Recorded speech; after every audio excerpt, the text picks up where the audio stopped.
I just collapsed like a rag doll, like that. In one instant, I was like this, and I was on the ground. In God's eyes, you can't hide your dark, dark, dark, dark intentions.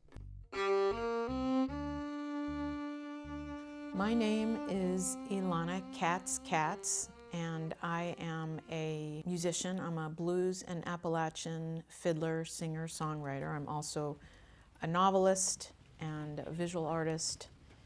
I love going to see live music. It's a real treat for me to go out when I'm not performing.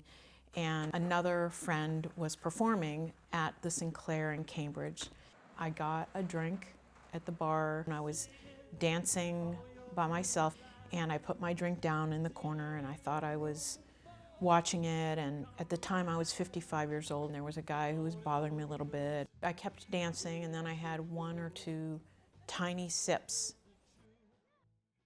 I knew something was wrong because I felt very, very drunk, and I don't drink that much.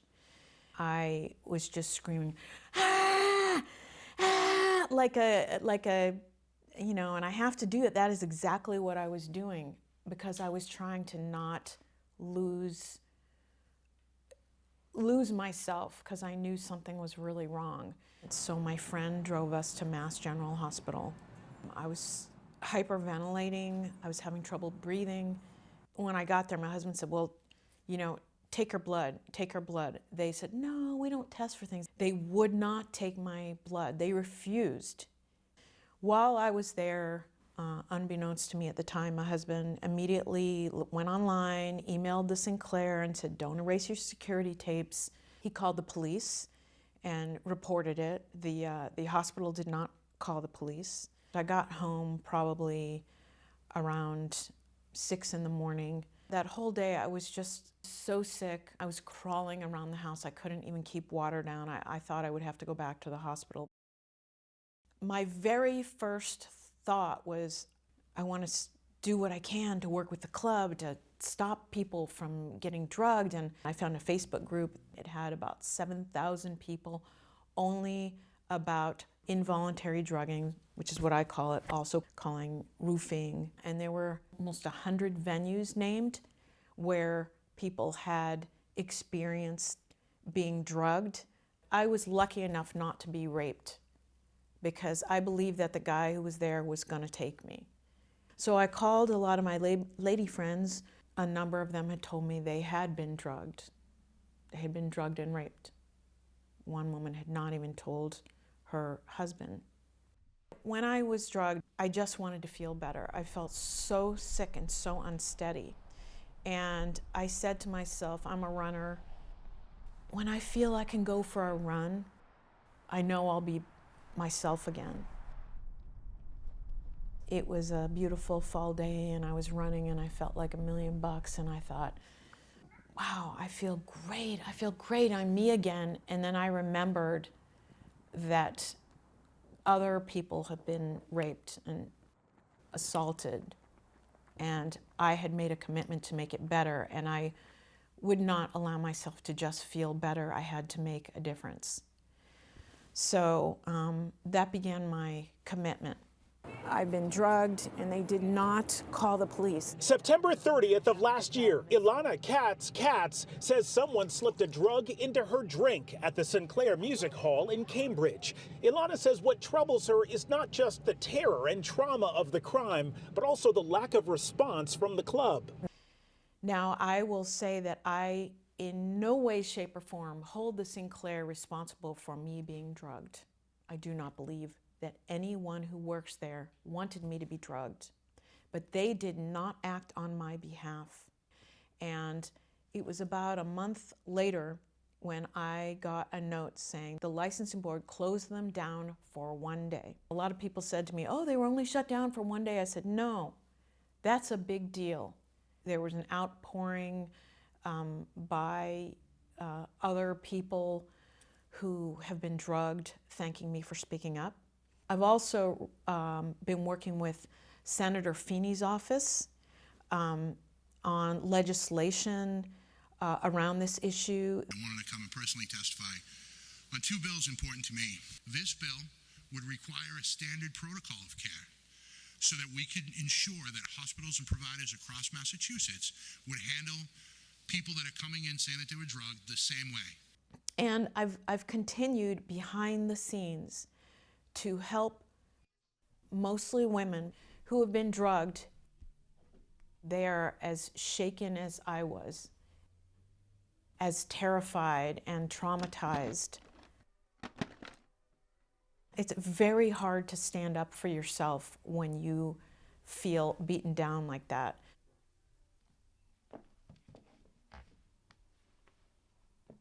The people who you have been speaking to and you have spoken to, I know you said that a lot of them aren't going to report it when you talk to them originally. Do you think that that's the most common thing? What they want is what I wanted, and maybe what you wanted, I don't know, which is to forget it ever happened. It was such a harrowing blur of an experience that I also didn't even process the idea that it could have been involuntary drugging. I wasn't even putting two and two together. I was just like, this situation was so weird and unexpected, and something like it felt so foreign in my body. And especially the next day, I know you were talking about just like crawling around the house and like being uncontrollably sick, and that's how I was. It could have turned out a lot differently. And I think something that like I have struggled with a little bit is like knowing that, you know, the worst thing didn't happen to me, so why do I get to be the person who's speaking on it and, you know, making a documentary about it? I don't know if I could do what I am doing if I had been. And when I even now and every time I talk about it, I have a picture of these people, and some of them are pretty well known, who hadn't told their partners, even though it happened many years ago. And so I just felt like I can speak, and I did have enough of a dose of this horrendous assault of being involuntary drugged, that I can speak from experience for all those people who just can't for whatever reason. When I decided to do this topic, I obviously knew I wanted it to be something that was impactful. And when I was in my search, I found this Facebook group. All of the comments and the people on that thread, I was like, every single comment, you had like commented on every single post, which I was like, oh my gosh, this is so amazing. Like, I don't know who this woman is, but she's clearly putting in a lot of effort to like help these people who have been in these situations. A big part of how we're related is we're both using our artistic abilities and our art to tell this story and try and make a difference. And I think that's a really impactful thing, because art can be impactful by itself, but then incorporating such an important message hopefully will bring that even farther. Art really changes the world. It's not the only thing, Yeah, but it can be powerful because it allows people to hear a message in a way that's different from the news, or, you know, it's got the aspect of emotion attached to it, and people respond to emotion. like your song is so moving to me too, because I listen to it and this resonates with me so much, and I hear it, and I also hear your emotion in the song, and I know that it means something to you, and then I hear that and I'm like, okay, wow, this is something real. Every time I sing that song, I don't know who's going to be out there that it will help them, or just make them think. How beautiful is that? That's power. This is a song I wrote. This is my story, and I started speaking out about this issue. Just listen to the song, and most people are good, and I'm so glad to be here, because I really didn't know what was going to happen to me.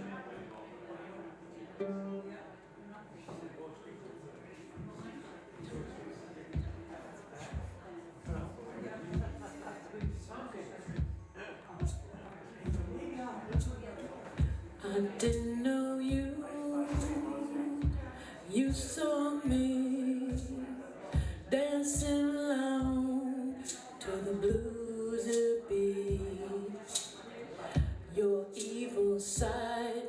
to take me alive with your dark, dark, dark, dark intention. You drugged my drink, I could not think, fell to the floor, I couldn't stand no more.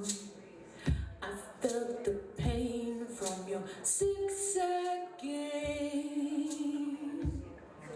of dark, dark, dark, dark intentions, dark intentions from down low. Beneath the devil lies your devious soul. In God's eyes, you can't hide from your dark, dark, dark, dark intention.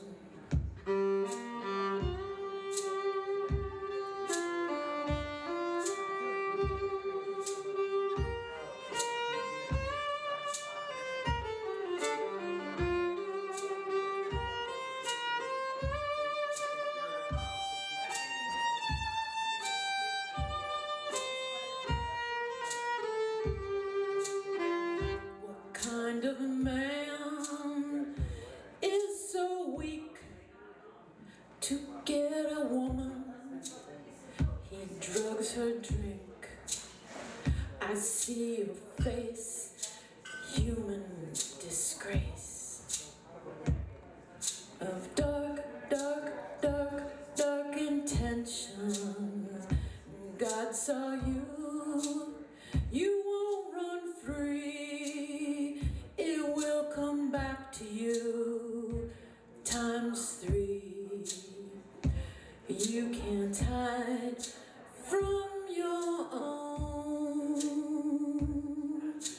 dark, dark, dark, dark intentions, dark intentions from down low. Beneath the devil lies your devious soul. In God's eyes, you can't hide from your dark, dark, dark, dark intention.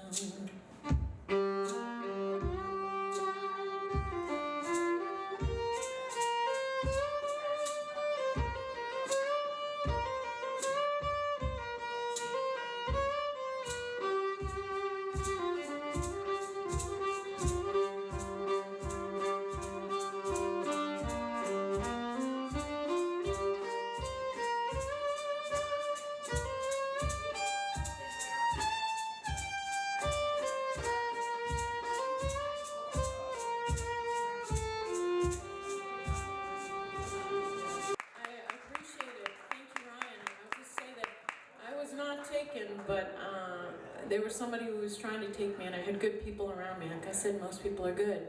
And after that happened, I called up a lot of my female musician friends around the country, and a number of them had told me that worse had happened to them. And so we just all got to take care of each other, and thank you. And I told you I wouldn't leave you down, so I'm going to play you a fiddle tune and bring the energy back up. Woo!